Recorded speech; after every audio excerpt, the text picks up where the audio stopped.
Ili uwe wa kwanza kupata taarifa zetu, subscribe Moka Media, kisha bonyeza alama ya kengele kuruhusu notifications. Usisahau like, kushare na comment kwa ajili ya taarifa zaidi. Moka Media.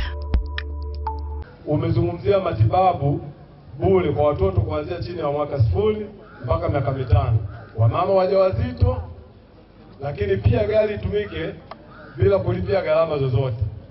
Maajabu yanayoonekana leo, mama mjamzito ikizidi miezi 2 kwenye kituo chetu cha afya hapa kuna fines, watu wanapigwa zaidi ya shilingi 50,000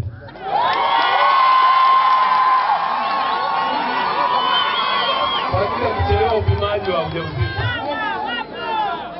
Lakini hapa imefika wakati hata hao watoto wadogo malaria, huwezi kwenda pale kama una 30,000 huwezi kutoka.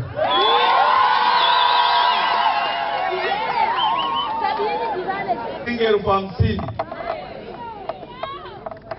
Hilo limepitishwa, ni sheria ndogo za halmashauri au wamejiamulia? Naomba nipate majibu demo. Mheshimiwa Mbunge, sisi kwetu afya hatuna sheria ya kutoza wajawazito waliochelewa kufika kwenye vituo vya afya kwa sababu tukachelewa kuripoti. Hiyo sheria sisi kwetu haipo.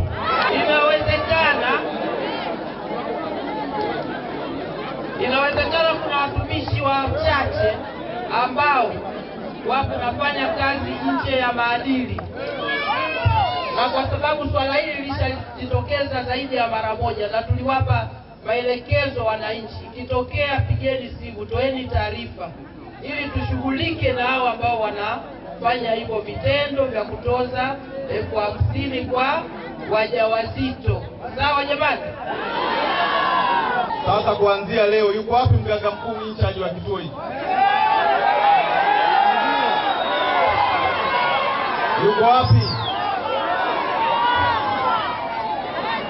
Sasa mkurugenzi huyu in charge wa kituo hiki hamisha kwanza. Leta mwingine.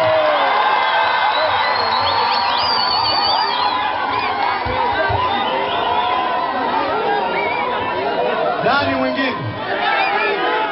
Mtendaji naye ataondolewa, ataleta mwingine. Haya, tumemaliza hivi. Rusewa oye! Rusewa oye! Tusikilizane basi. Cha kwanza ni marufuku kuwatoza wananchi shilingi 50,000 waliochelewa kwenda kliniki. La pili, huyu in charge wa kituo hiki ni mara ya pili linajitokeza hili jambo. Bado anaendelea kutoza wananchi fedha shilingi 50,000, wananchi ambao ni wanyonge, ambao wao kupata kwenyewe shilingi 50,000 ni mtihani. Sasa huyo aondoke, lakini pia na mtendaji wa kata ameshindwa kusimamia huku Rusewa.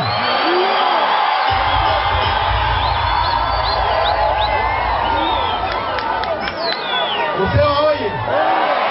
Kwa atatoka, atabadilishiwa aende kata nyingine, au mkurugenzi ataona cha kufanya yeye. Sababu ninazo. Pale Ligunga ameshindwa kusimamia, tofali zimeharibika. Sababu ya pili, niseme nisiseme, amesababisha ucheleweshaji wa kuanzisha ujenzi wa shule ya msingi ya Kwizombe.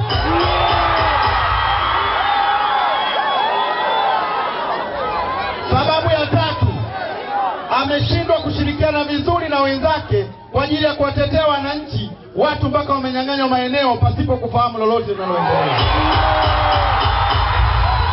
Kwa hizi sababu tatu hatuna haja ya kuwa naye tena hapa. Nimwombe mkurugenzi ampeleke maeneo mengine. Asante sana. Ili uwe wa kwanza kupata taarifa zetu, subscribe Moka Media, kisha bonyeza alama ya kengele kuruhusu notifications. Usisahau like, kushare na comment kwa ajili ya taarifa zaidi. Moka Media.